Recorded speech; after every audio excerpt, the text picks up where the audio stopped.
Welcome to the Seam Stream, Seamsters. Today we're going to have a sew along. Really easy project for beginners. And first we're going to talk about rulers and scissors. So grab your machines and also maybe a glass of wine. And we're going to have some fun today here at the Seam Stream.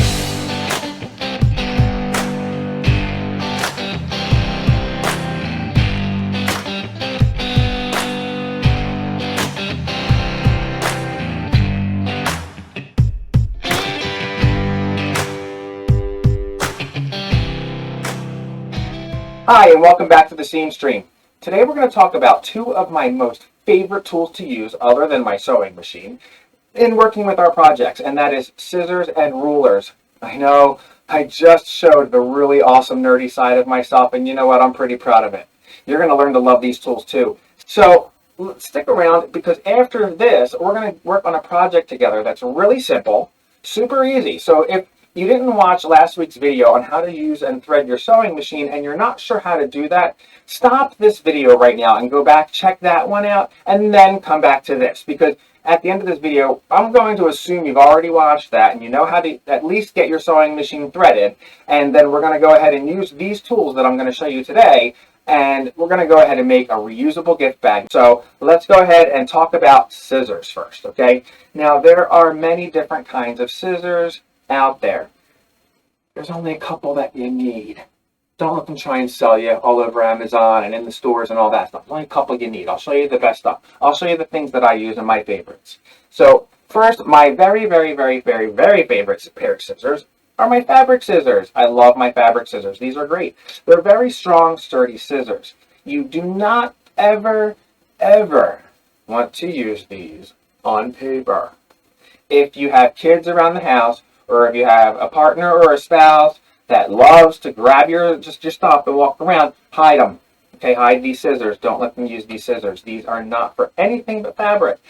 Paper will dull them so quickly. You just, Now keep them sharp. They're nice. There's a lot of different types of fabric scissors. So just pick the kind that you like. So here on the left side or right side of your screen, you can see that I have a little area here that I'm going to put my little utensils and things here so you can see them up close. So these are my fabric scissors, and you can see that they really don't look anything special, right? They just look like regular scissors. But that's the problem, because anybody in your household can grab these up and they'll go ahead and start using them on their projects, their school projects, or whatever. So now, keep these safe, keep these separate. These are nobody else's but yours.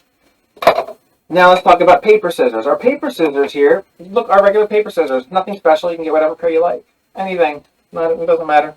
It doesn't matter, but you don't want to use these on your fabric. And really, I found in history that, in my own personal history, and when I try to cut fabric with these, which I have in the beginning when I was new and didn't think, oh, made a difference, they really didn't even cut fabric very well anyway. So I wouldn't use these on fabric. Save these for the paper. These can just regular pair of scissors. Go to the dollar store. Then third, this is an optional pair of scissors. You don't need these. I love having these myself just because they're quick, easy, and they don't take up a lot of space while I'm working on my sewing machine. But these are just my little thread cutters. That's all. These are specifically just to cut thread. These little tiny little scissors. And I can cut, I'll bring them up real close to the camera there.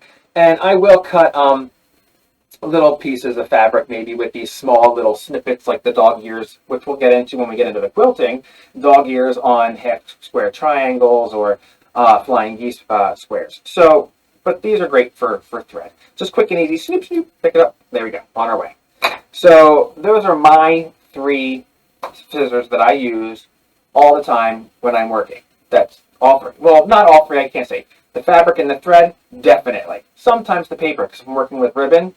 Depending on what the ribbon is made out of, I might use my paper scissors. Now, I have three other pairs of scissors. First one here, this is another pair of fabric scissors. And these are pinking shears. And you can tell the difference between pinking shears, because I'll bring them down here into the camera. When you open them up, they have little teeth along the razors, if you can see them in there, right? They have little teeth there. And what these do is when you cut the ends of some fabrics, right, like linens, maybe not linen, some linens. Let me say some linens. I found that it works good with. And definitely quilting cottons that maybe has a tend to fray on the ends. If you cut the ends with your pinking shears, it keeps it from fraying. So those are the scissors. Now, that is not my favorite cutting tool. I showed you my favorite pair of scissors. That was my fabric scissors. Love them. Can't live without them. But my favorite cutting tool, and I actually recommend, and I don't even say that this one is optional. I say this one is actually necessary. Not for today's project, okay? But when we start getting into quilting, you're definitely going to have one of these, or cutting is going to be a nightmare. You want a rotary cutter. And they're not expensive. You can get them pretty inexpensive on both Amazon and at Walmart, local stores, things like that. I got mine from Amazon, and I found a really nice one that had like 10 replacement blades. I can't even remember the brand of this. It doesn't even have a name on it, but the packaging, it got great reviews. It's like one of the top reviewed ones. Just go out there. You probably see the same one. And these are great. There's a protective slider on this. Always make sure with these that before you sit this down, you have to push this up, or I'm going to come after you, because I know you're going to be putting in my comments, I cut my finger off because you didn't tell me to slide the top off. Well, I'm telling you right now, if you're not using these, slide up the top. Avoid missing your fingers, okay? Thanks. Safety first. Every time. Make it a habit. Sit them down. Close that up. So you're going to have a rotary cutter. This is going to make cutting your fabric so much better, and you can even cut through layers of fabric. And every time, well, not every time I would say, but you would want to replace your blades at least once a week. If you're going to start a new project that's a big project, like you're going to be cutting through a lot of layers of fabric, you might want to slip a fresh blade on these. And replacement blades are not expensive either. This is not an expensive tool, but it is a very necessary one. Coming up in our future, especially if you're going to stick around for the quilting things, mandatory, not even optional.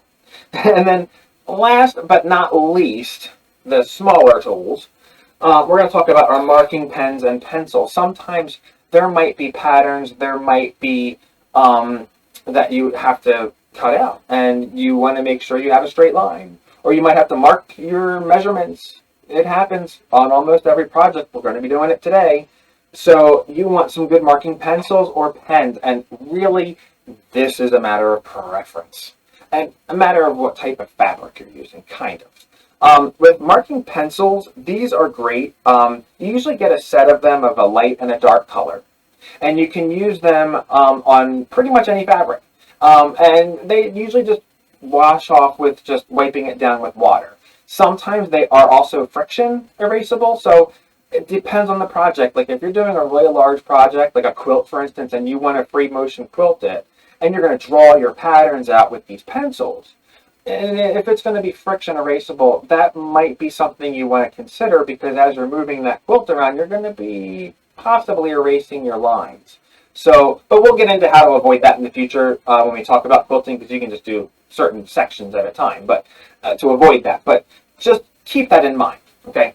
And some of them also can be removed by heat, and sometimes even just the air. Air erasables and heat disappearing ink pens, those are most likely the ones that are air erasable, or they can be ironed out as well. But let me tell you this, if you have an air erasable and it is not heat erasable, do not iron it, because you risk the chance of setting it into the fabric, and you don't want to do that.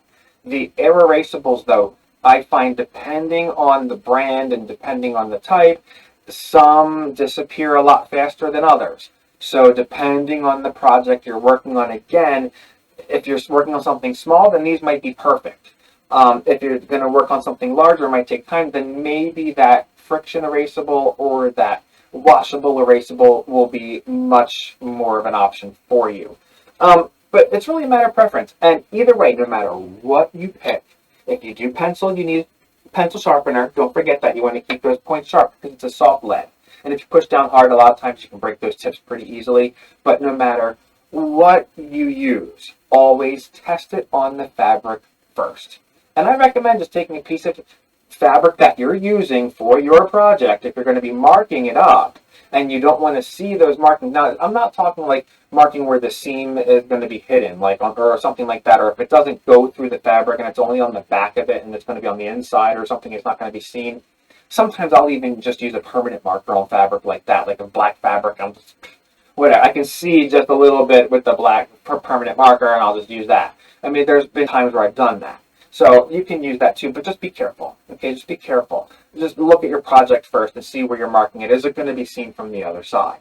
So test the fabric. You take a piece of your fabric and just take a line, draw a light, draw a medium pressure, draw a hard pressure, and then however it's supposed to be erased, erase it and see how it looks. So that way you also know how hard to press down on that pen or pencil when you're making your markings. It's not just about the ink, it's also the pressure you're putting on that fabric too.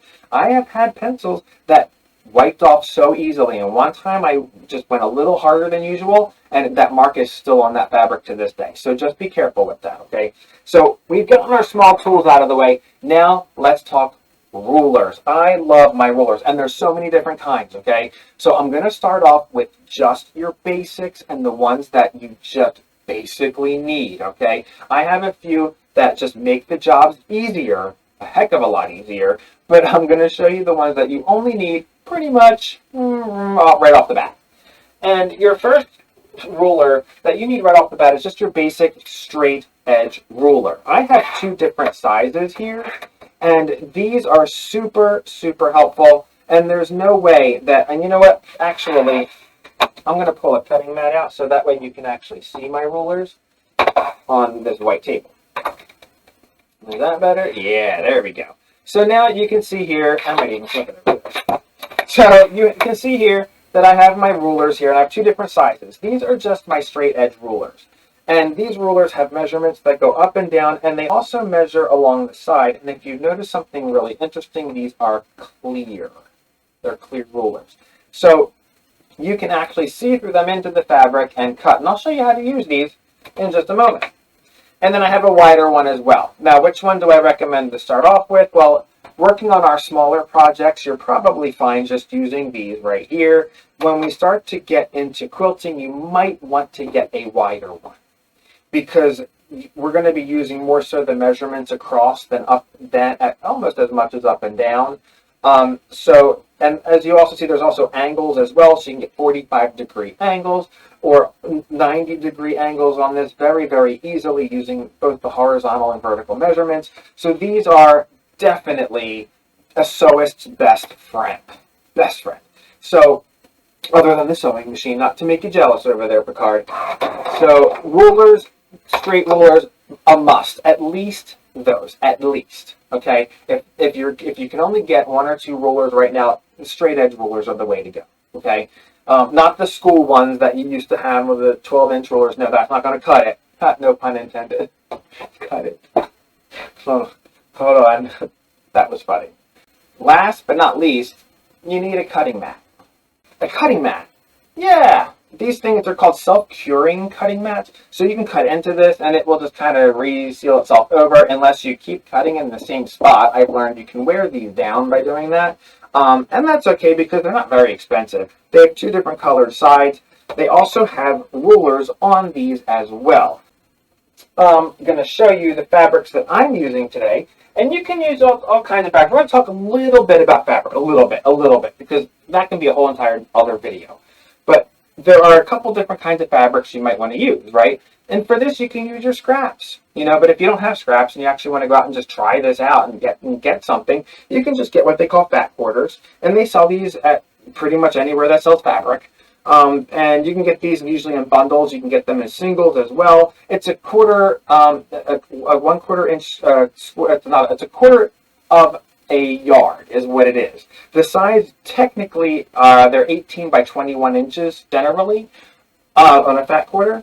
And if you want to know how fat quarters work and why they're cut and why they're called fat quarters, there's videos out there. I'm not getting into all that theory just now, maybe in the future. Or you can also use your scraps if you like. Doesn't matter. There's tons of different colors. Any color of this works. You just want two colors. And I don't care if they match or if they don't. Does not matter. And if they don't match, even better. And they also have fat eighths. And you can use a fat eighth if you like. Or you can use a half a yard of fabric. Or you can use again, scrap. This is a large scrap that I have, and this is what I'm actually using today. I'm going to make a Christmas themed one because it is that time of year.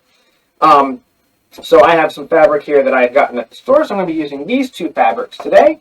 And so go ahead and grab your fabrics. I'm going to get set up to cut, and we'll cut our fabrics together. Seamsters, there's something that I have to say. It's not easy, but there is one tool that I didn't mention that you're going to need, and that's for every project. It rivals in importance with the sewing machine. If you think you know what it is, go ahead and comment below right now. You think you know what it is. And if you think it is the iron, you're correct. I know, we all hate ironing. It's like the worst thing in the world. The worst thing, right? We hate ironing. It's so no fun. But let me tell you this. If you don't have time to iron, you don't have time to sew. So iron that fabric right now because I'm going to do mine. And we're going to meet back here and we're going to start our project. Iron your fabric. I got my straight edge here. Everything's fine. It all lines up. I'm good. So then I'm going to take my other piece of fabric that I also need to cut. And I'm just going to place that right on top. And I'm going to make sure that at least the top edges, or I'm sorry, the edges that are closest to me match. Okay, I want to make sure that they are at least as close as I can get them to being straight with each other. And once I have that, if there's a little overhang, I don't care because I'm going to be trimming this down anyway. I cut that. I could go back and cut this edge even. I cut that crooked for the earlier demonstration, but I didn't, and I'm okay with that. So I'm just going to take that, lay that edge to edge here, and then I'm going to just go ahead and, because my rotary blades are sharp, I'm just going to go ahead and make my cuts right from here. So I'm going to cut first across. I want to go ahead and I want to do 8.5. So I'm going to take my ruler and I'm going to measure my 8.5 mark. And it's funny because you tend to use these clear rulers more so upside down than right side up. But hey, it makes it easier. That's how they work, right? And they have these lines that go down the side, so I can just, these black lines going across. I don't know if you can see them here on the camera, but there's black lines here. I'm just lining that up with my straight edge. Okay? And then I can just take my fabric marker, which I'm using right now, right? Because I have 8, but actually I need 8.5, right? Remember, we always measure twice, cut once. Measure twice, cut once. So trust me on that one. There's been so many times I've cut fabric wrong and I've called up my best friends and crying because I've just wasted a whole bunch of expensive fabric and I just couldn't do anything with it. So 8.5 is what I need right here. And actually, I'm going to see if I can get 14 inches across right from here. And I'm just going to actually mark the whole fabric. This is not difficult at all. It's a small project. And I have my 14-inch mark right here. So I'm actually just going to mark a line right up to the 14-inch here. And then I'm just going to do another 8.5-inch mark down the side here. So that way, it's just quicker and easier to do it this way, doing everything at once. And this way, excuse me, this way we can just cut all the fabric we need. I'm going to square off the bottom of this. Will all be squared off in the end. I'm just trying to basically get the cut I need from this. So setting that aside, I can see where my line is here. Now I cannot cut and sit down. That's one thing I can't do at the same time. I need to be standing. I highly recommend standing. And make sure you have a lot of good light here. So I'm going to go ahead, my things down, and I'm just going to go ahead and I'm going to cut right across my fabric. And I don't need this, so this can now come out of the way. So let's get rid of what I don't need. Put that aside. And then I'm going to go ahead and go to the other way here. Now I have my, and I can confirm here that I am at a little over 8.5 inches, but we're going to be trimming this down, so we're okay. And then I'm going to finish cutting off this last line that I drew down the fabric. Simple cut. Now, see, we're not quite square, right? So now this is the time we're going to square off. I definitely tell, I know this is a straight edge. I cut this edge. This is my true straight. I don't have to line it all the way over there. I can line it up right here. And I need this to be 8.5 inches here. So I have just a little bit over, and I'm going to take my ruler and use my cutting mat 8.5-inch line, or I'm sorry, yep, 8.5, and that's 18.5 because I moved it over a little bit, but 8.5-inch line here, and I'm going to trim off this excess right along the side. Pull that off. Perfectly squared off rectangle, all 3 pieces. And basically, 4 simple cuts. So that is the quickest way to get it. And I can even take this piece on top, make sure everything's good. Look at that. Everything matches up just nice. So now I have 4 pieces of fabric cut. 2 and 2. Now you're going to get to decide which ones do you want to use for the outside of the bag and which ones do you want to use for the inside of the bag. That's your choice. But we're done cutting our fabric, so now we're going to go ahead and head over to the sewing machines. So you can put your cutting stuff away or just walk on over to your sewing machine and let's get ready to put it together. All right, so here I have my 4 pieces of fabric now become 2. I had taken my outer pieces and I had pinned the right sides together. And I had taken my inner pieces and I pieced them right sides together. Now we're going to talk the outer sides first, and we're going to work with that part first because we're going to do something a little different with the outer side than we are from the inner side. So you're going to take your inner side pieces. Now if you want to pin them together, you can use pins and that's fine. Or if you prefer, you can use any kind of clip, binder clips, things like that. Whatever you want to use to hold your pieces together. It doesn't necessarily have to be pins, straight pins. I just prefer to use that. So, excuse me. We're going to be working with a 1/4 inch seam allowance, so make sure your machine is set up for a straight stitch. Excuse me, with a 1/4 inch seam allowance. And we're only going to actually be sewing a very simple straight stitch down one long side, one short side, and up the other long side. And we're going to stop there. We're not going to sew along one of the short sides. It doesn't matter which side, unless your fabric is directional. You want to make sure that you have the right direction. You want to leave the top, the part that's not sewn, okay, like the opening of this little gift bag, the reusable gift bag that we're making.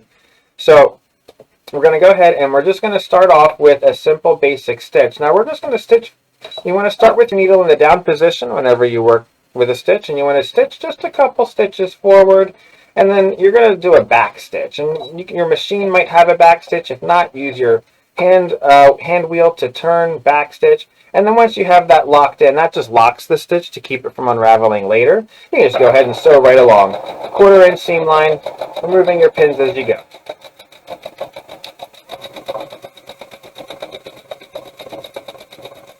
You never want to sew over your pins. I don't recommend that. Some people do. I don't recommend doing it. You could break a needle or snap the pin and it could hit you in the face. Now, if you're going to when you go to turn your fabric, you can leave your needle in the down position. If your machine has an automatic down needle position, I always recommend turning that on because it makes it easy to turn your fabric. It'll hold it in place, and then you can just lift your presser foot and turn that. And there you go. I'm right on that 1/4 inch seam there, and I'm just going to keep on going.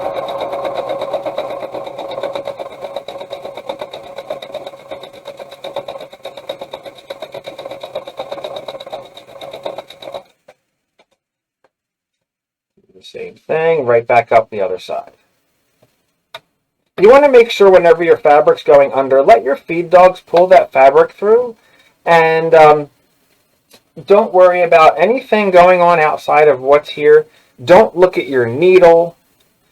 Just make sure the fabric is going under flat, and just keep an eye somewhere along. I use this tape. A lot of people who sew use this stuff called washi tape.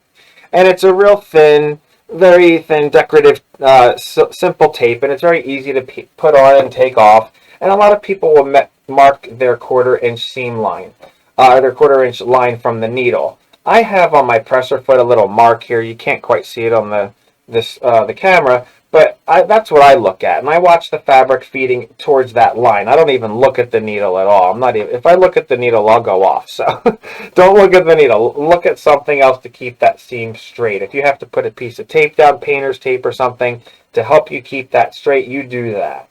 All right, so we're just doing a 1/4 inch again up the other side.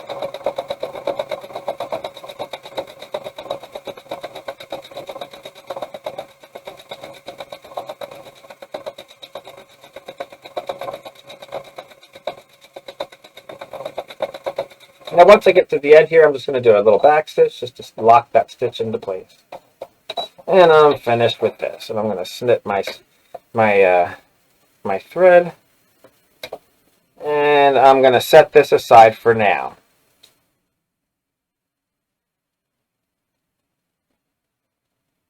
Now we're going to talk the inner piece here. Okay, the inner piece is a little bit different because we're going to leave what's called a turn opening or a turning point. And I like to mark that. I usually make on these bags, I make them about 2 inches. And I usually like to mark those with vertical pins just so I remind myself, don't stitch here. And you'll see what this is for later. But we're going to stitch just like we did, leave an opening for the top, wherever the top is. And then we're going to stitch along the long side, one short side, and then up this other long side to that stopping point where we're going to be turning. And then we're going to back stitch there. And then we're going to start over again and create a new stitch line here to finish off this side of the bag, okay? So that's what we're going to do now. So just what I like to do is I like to usually leave that for last because it's just like I'm always cautious about it. It's just in my mind. It's just I'm used to that. You in the beginning might want to make that your first thing that you do is just sew that point because you don't want to forget that turning point. If you do, there's a way to fix it. We have seam rippers, or if you don't have a seam ripper, I always have my handy dandy seam ripper right here next to me, and my seam ripper is an awesome tool that I love because if I stitch the wrong seam or if I forget to do something like this, and actually we're going to be using this later for an optional part of the bag, but if I happen to forget to make that opening seam, I can just use my seam ripper, go back and just rip it out, and that's fine. I mean, so it's not, if you forget, it's not the end of the world. It can be fixed. It's okay. All stitches can be fixed. So let's go ahead and start the same thing that we did like last time and just get our 1/4 inch seam here, and I'm going to go ahead and start a couple stitches, and I'm going to back stitch to lock that stitch in so it doesn't unravel, and then just let it go. Any pins that I might run over, I'll just remove on the way. On this one, I just kind of put them in a little further. But it's alright. I hope you guys are doing alright today. Hope you had a nice day. This is a Friday here on the day that we're recording, so I'm hoping your Friday was nice too. I had a nice week. I didn't get much done in the shop. Just kind of worked a lot, but it's alright. Christmas is coming, right? And I just have a lot of Christmas projects to finish up. This actually is one of them, so I'm killing 2 birds with 1 stone today. Alright, so now I'm on the part where I'm going to be doing the seam. Now, if you did this first, right, we're going to go ahead up to the spot where we're going to stop for our turning point, and we're just going to go ahead and just back stitch, just to lock that stitch into place. And I'm going to take my pin out of here, and I'm going to go ahead and I'm going to cut this thread. I don't need this anymore. Excuse me. And because I'm now going to be creating a new stitch line, so I don't need to have that. So while I'm thinking about it, I like to cut my threads as I go, and some people just wait till the end, but my preference is to do it as I go, because if not, I'll forget. So I'm just going to go ahead, and now I'm going to start back up again right where I have my other pin. Take that out, and I'm just going to do a stitch forward or 2. And let me actually start that over again because I want a 1/4 inch here, and I don't care if I went, yeah, I do care if I went in a little bit. See, all right, so happy trees, that's what we say, right? Any mistake, we turn into happy trees, but luckily I only did a couple stitches. I'm just going to pull this out really quick. I didn't put it in my seam allowance, so there we go. All right, so, all right, see that? I'm telling you guys, seam ripper. awesome tool. You're going to need it. And just like your rotary cutter, you never want to leave that out without that on in case you just accidentally poke your finger. Trust me, you're going to be poking your fingers enough with your straight pins. So, like, don't even add to that because it's just not worth it. Alright, so I'm going to go ahead and throw a couple stitches in there. Do a back stitch, lock it in, and finish up this side.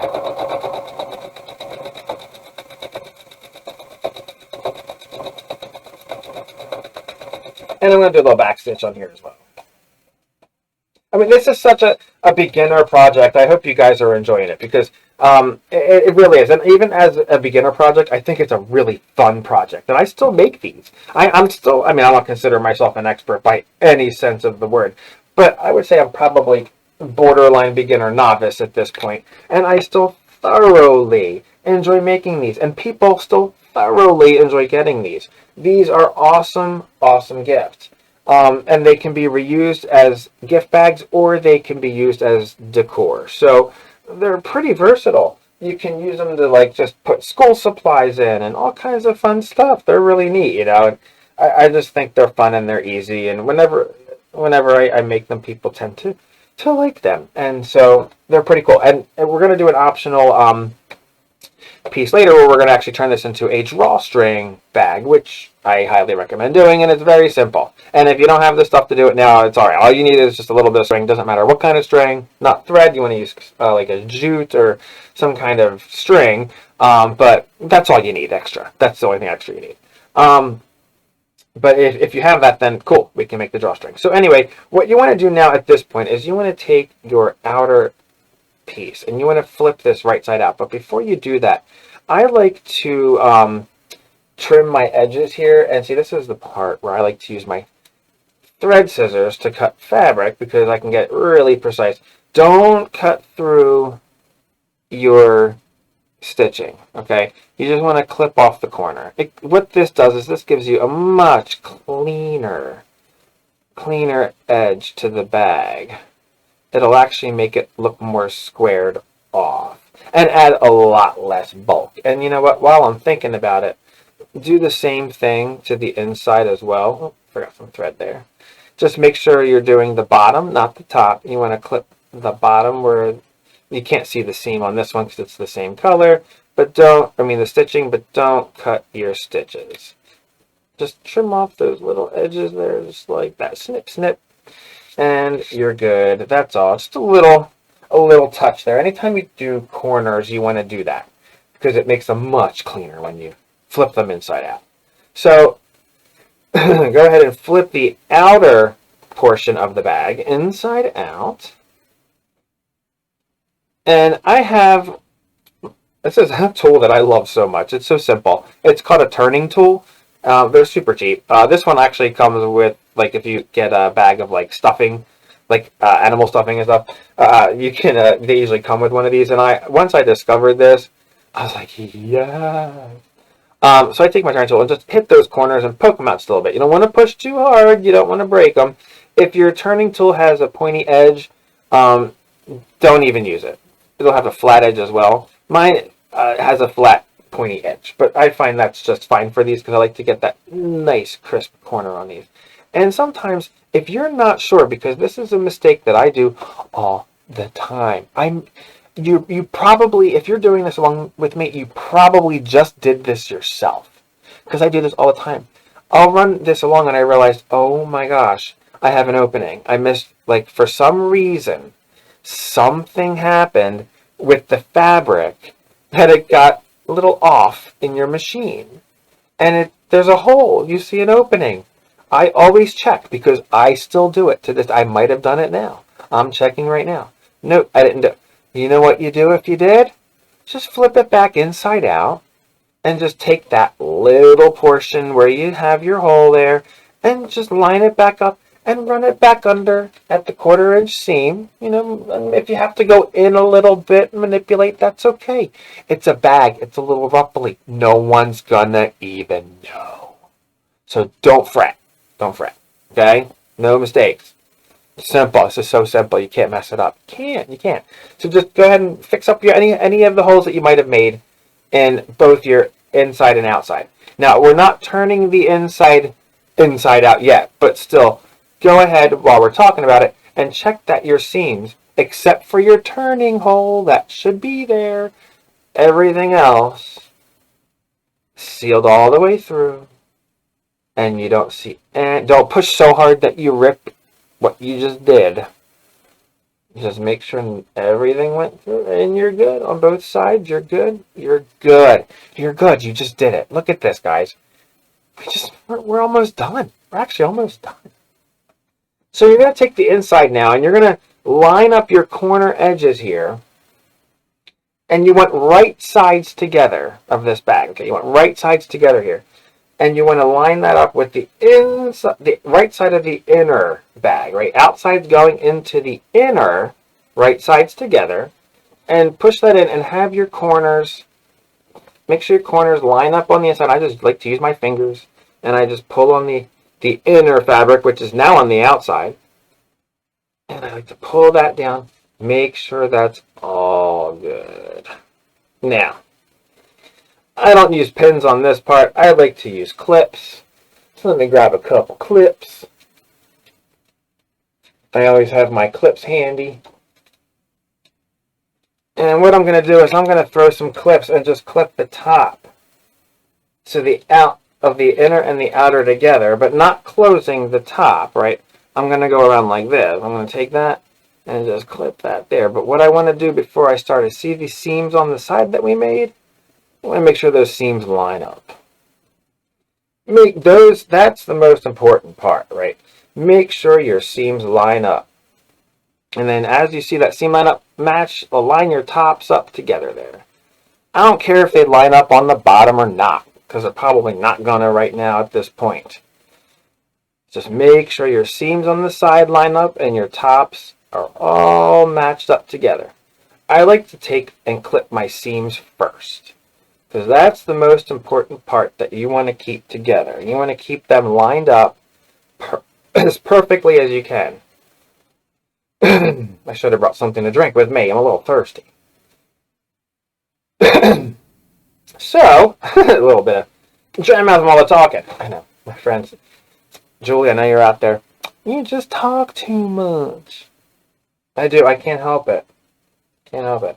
So, I have my sides there. And just for a little security and to make sure that my tops stay aligned, I'm also going to go ahead and take my clips and just randomly spaced out, nicely. So that way I can make sure all my edges stay together here and clip them together. And I'm going to make sure everything stays nice and straight with my top. So there we go. Perfect. And I'm probably just going to throw one more on the other side, just to make sure that we keep it in place. And then I'm just going to go ahead and I'm just doing another straight stitch, just around 1/4 inch seam allowance, around the top of this, putting these two top pieces together. Okay, so that's what we're doing right now. Doesn't matter where you start on here, but when you start, make sure you do a couple stitches forward and do a back stitch.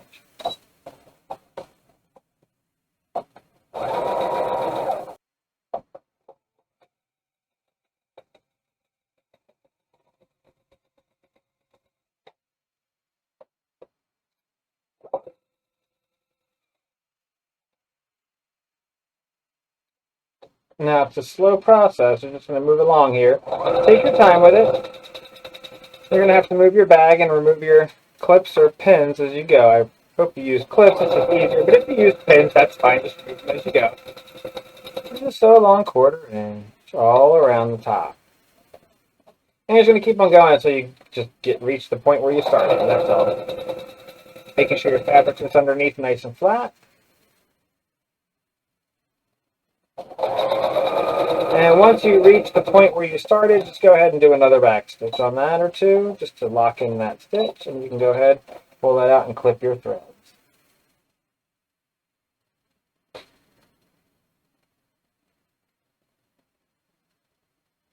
Trim off any loose threads that are lingering and poking out of there. Make it look nice and neat there. It doesn't matter, we're not going to really see them anyway, but you just don't want that. So, Now this is where it comes into play, where we did the turning point, right? So here we're going to take our turning point, we're going to find where that is on the inside of the bag, which is the outer edge here. And that little spot you left open there, you're going to grab that fabric that's actually the outer, and you're going to pull that through. Now, while you're pulling this through, you may rip some of the stitches here that you have around your turning point, and that's okay if you do. It's okay. Okay, I'm going to show you why in a minute. It's all right. Don't sweat it. Even if you like totally rip it, it's okay. Don't sweat it. But you're going to keep pulling that, and actually you're going to start then flipping the inside to the out. Now, this is where you're probably going to end up ripping stitches if you didn't make it big enough, and that's okay if that happens. I've done that plenty of times, you know. I mean, it just happens. But it's okay. We're going to fix it because we got to close this up anyway, right? We already have a slit there. Doesn't really matter how big you make it. I just like to make it a little smaller because it's just less stitching I have to do later. And I'm just going to keep turning this around, turning this, pulling this through, turning this inside out. Or actually, right side out, technically, is what we're doing.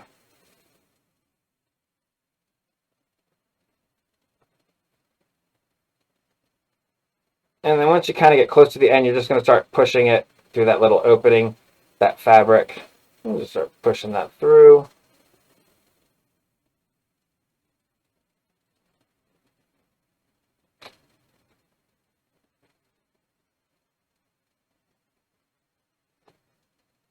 And now once you have that turned around inside out, you want to take, like if you don't have a turning tool like I have, that's not something that everybody has, you can definitely use a pencil or a pen. I don't recommend using scissors because you don't want to poke out the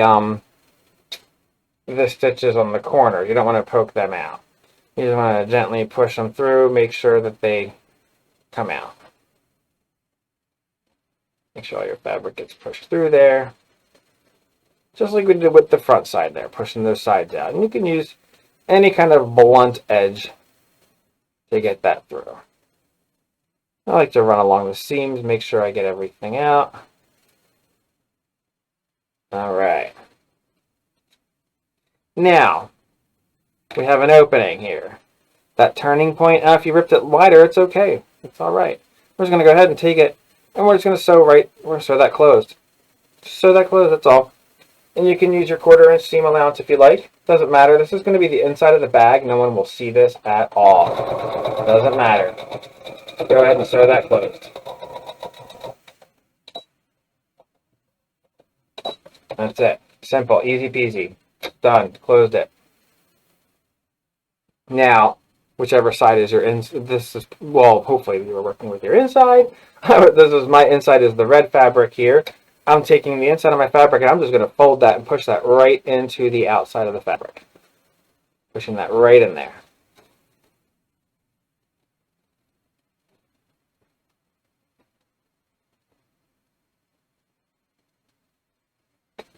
Make sure everything, all my corners meet in there. Push them through. And then I'm going to look at my top here and I'm going to make sure everything's good here. And now I am going to go to my ironing board and I'm going to press these top pieces here, so my seam here, so they're kind of like even. I'm going to go ahead and press that with my iron. Okay, so we're going to take a break right now. Go to your iron, go ahead and press this flat all around. It will make the next part much easier. All right, so now at this point, you've already ironed your top seam here. Now, you can pretty much, if you want, just be finished with it at this point, right? If you kind of wanted to use this as a decorative thing to like put around maybe a utensil holder or a jar or a candle holder or something like that, or a candle itself, like a big candle, or I don't know, something like a wine bottle even, you could do that and just curve the top over and just put your thing in there and leave it just as it is. So if you're cool with that, cool. But I'm going to show you now how we're going to turn this into a drawstring. And it's super simple. Just actually, I think like 2 easy steps. So all you need to have is either ribbon, some kind of string, maybe jute, Something maybe that, that would just be sturdy enough to use as like a drawstring. So let's go ahead and do that now. What you want to do is you actually want to take your bag now, and you want to flip it inside out. Okay, so now we want the inside now to be back on the outside again. And then we're just going to take and just make it as flat as you can. Doesn't really matter. And I'm going to use a fabric marker actually that I have. And I don't know where I put it. Oh, there it is. And it doesn't matter if you use what kind of marker or anything that you want to use on this, actually, because you're not going to see this at all. We're going to be stitching right over this. So you're going to take your ruler and you're going to measure 2 inches from the top of the bag and just make a mark there, 2 inches. And then you're going to measure down another 3/4 of an inch. Okay, 3/4 inches down further from that mark you just made. Do another mark, another line. And then just take your ruler, and where those lines and marks are, you're going to go ahead and just go straight across the whole entire bag. Right across both lines. And then once you do that, flip your bag over, and you're going to do the same thing, but to make your life a little bit easier, I like to do this. So I can still see my lines there. I don't have to keep measuring. I just go by the straight line there and go right across again on both lines. Make sure they're nice and straight.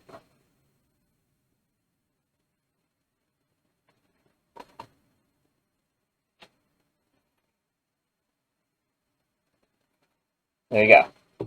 Now once you have those lines drawn, we are actually going to go ahead and stitch right over the entire line, both of them.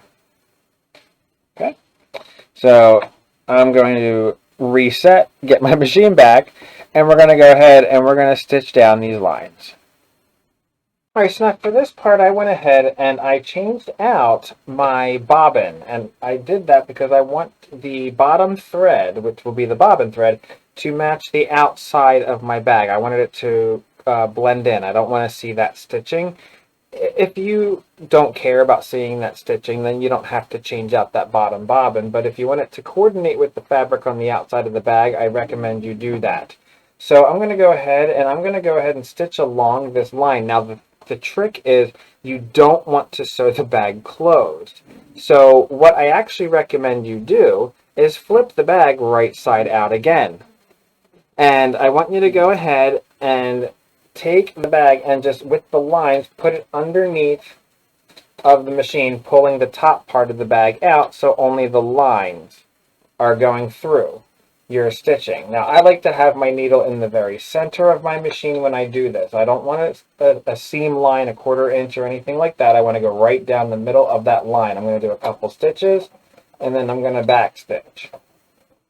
And then I'm just going to go for it.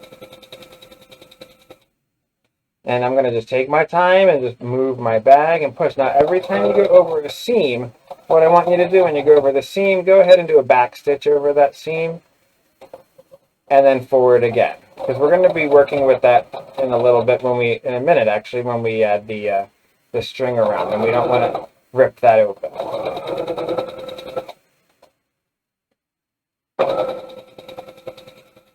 Take your time, make sure everything goes underneath of it very flat.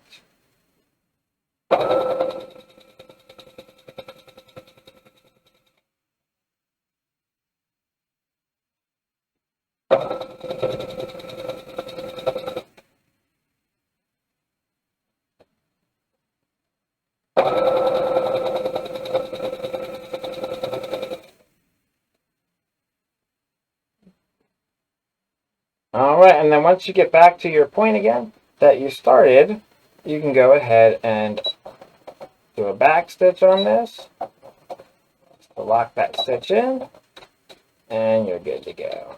Pull that out, and we're going to snip our threads. We're almost done, guys. Almost done. Not too bad. We're going to do the same thing on this next line, okay? So go ahead and just do the same exact thing that you just did, but you're now going to do that on that second line that we went ahead and drawn. Now don't forget, back stitch over your seams, okay? Important that you do that.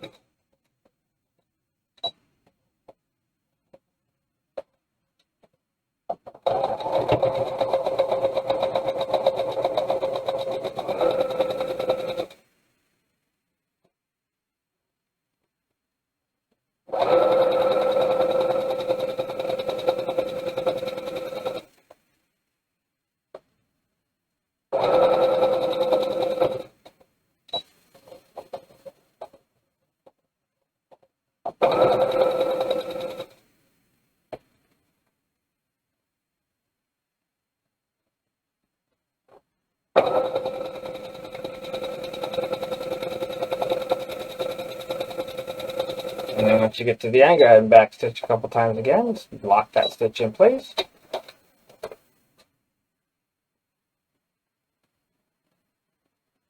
Sewers, sewists, ladies, gentlemen, we are finished sewing this bag. Almost. It's up to you. We're going to do something at the end if you want to do that as well, to kind of just add a little bit more. It doesn't take long and it's not difficult at all. You can always do that too. But if you don't care about that part, then you're good for now with your sewing. So we're going to go ahead and we're going to add our drawstring to the bag. Now you can use ribbon. You can use anything sturdy. I like to use jute string. Now this, honestly, got this at the dollar store. You don't need anything expensive. This is strong stuff, but this is a little too thick. But what I like to do is, see how it strands out like this? I just like to take myself a couple strands off. Literally a couple. And I usually measure that about, a little bit longer than arm's length, maybe like across the arm to the next shoulder.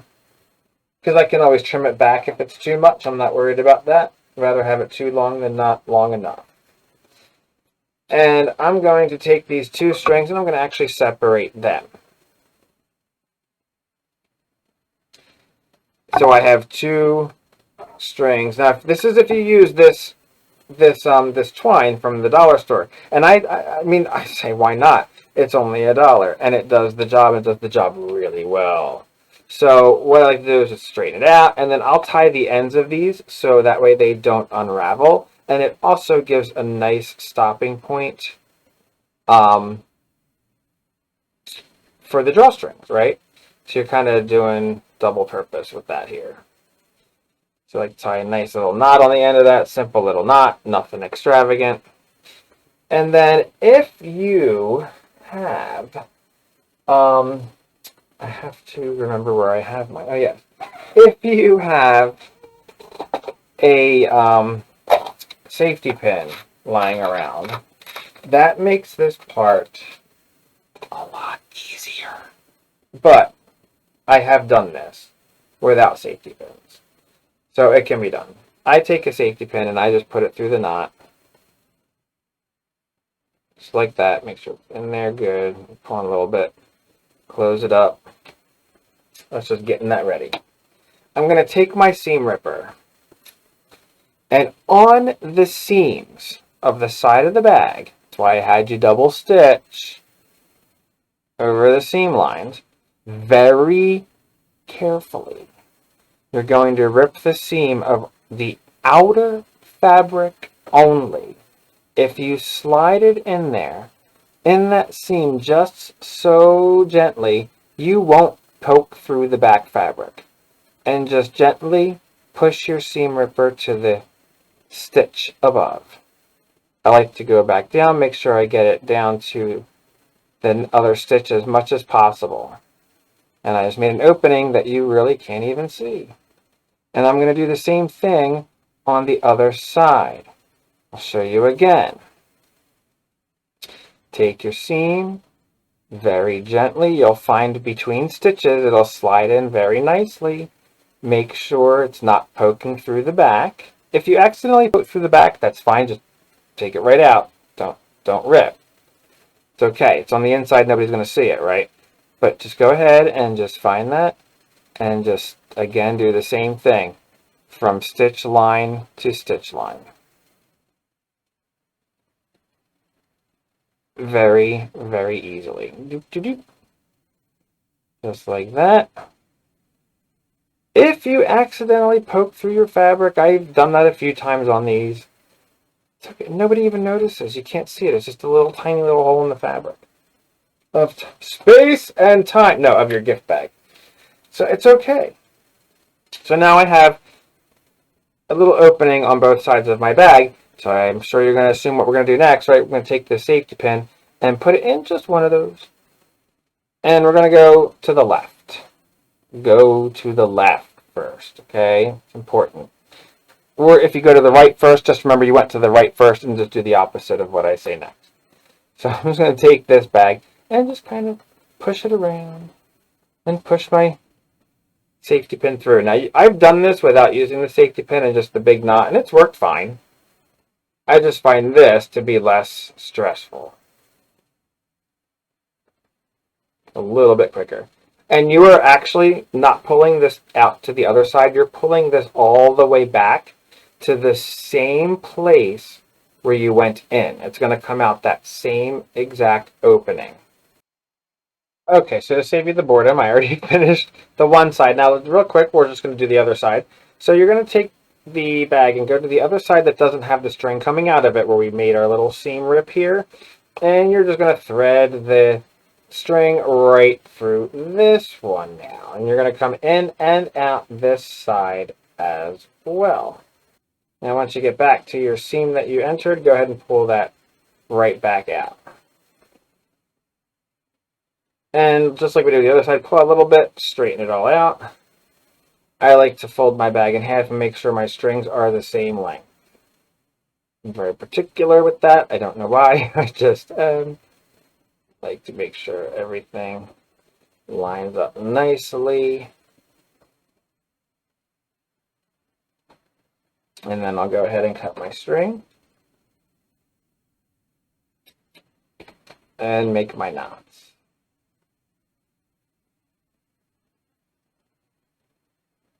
Now, at this point, technically, you're done. If you are satisfied with what you have in your hands right now, your little bag, and if you pull on the ends of this here, pull on the end, the string's cut here, you can just go ahead and it's like a drawstring, there you go, just ties right up. And you can put anything in it that you like, storage, or use it as a little decoration and all that stuff. Now I kind of want to take this one though a little bit extra. I want to go a little extra on this. So what I'm actually going to do on this one, I'm going to put a little trim around the top because I'm going to be giving this with a gift for the holidays. So I'm going to show you something pretty cool that I really wasn't planning on showing you, but I think this is going to be pretty cool because everybody has one of these. If your sewing machine came with multiple feet, most do, you should have one. This is a 1/4 inch foot, okay, or not it's not a 1/4 inch foot. Actually, I forget what. In the comments, tell me what the actual technical name is. I don't feel like getting my book out, and I can't remember. But what it does is this helps you keep. I'm going to be working with a decorative stitch, and I'll show you what that looks like in just a minute. And this helps keep the fabric very straight, so that stitch can go around the edge. It's like an edging stitch. So I'm going to show you what stitch I'm going to be working with and what it looks like and how it works before I put it on the bag. So hang tight and let's take a look. Just real quick, I wanted to show you which stitch I'm going to be working with here. I'm talking about these, in particular, these two stitches on my machine. You probably have ones that are very similar. I'm going to be using this one here. It's just like a sort of zigzag stitch, but these are actually edging stitches. And your machine usually tells you have to use a specific foot for that, and that's what I'm going to be using for this. So I'm going to show you an example of what this stitch looks like before I actually apply it, because you're not going to be able to see it so well on the actual bag. I want it to blend, but it's a nice stitch. It's going to be very subtle on the project, but for here, our purposes for demonstration, this stitch, you line up the edge of the fabric of where you want the stitch to kind of overlap to the very edge of this long side of the foot here. So I'm just going to go ahead and I'm going to start stitching, and you'll see exactly what this does.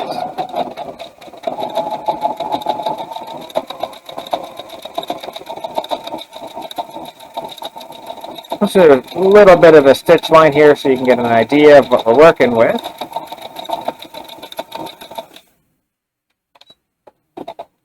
And I'm just going to pull that right out and show you what I'm talking about. This is what I mean. You have a nice top edging stitch here. Nice line along the bottom. It's just a nice finishing edge. So I'm going to put that along the top of my bag. But along with that, actually, I'm going to be adding this really pretty shiny ribbon. This is totally optional. If you just want to do the decorative stitch, go for it. That's usually what I do, actually. I'm just adding this just for a little bit of a pizzazz for the gift. That's all. So when I do this, I actually take the front of my machine off because I like to put the bag around it. Makes it much easier to work with because then I can just turn the bag. And it's just a matter of preference. I like to start on a seam. I don't pin this. If you want to pin, if you're adding a trim on the top, go for it. I don't. I've been doing this for a little bit. I don't feel the need to. I just keep it lined up with the very edge is all.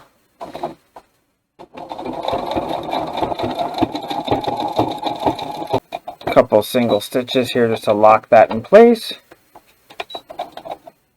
And I am done. I'm just going to trim up my strings here. Trim up the edges of my trim. Make sure everything looks nice and pretty. There we go. Nice little Christmassy trim on the bag. Zip tie it up.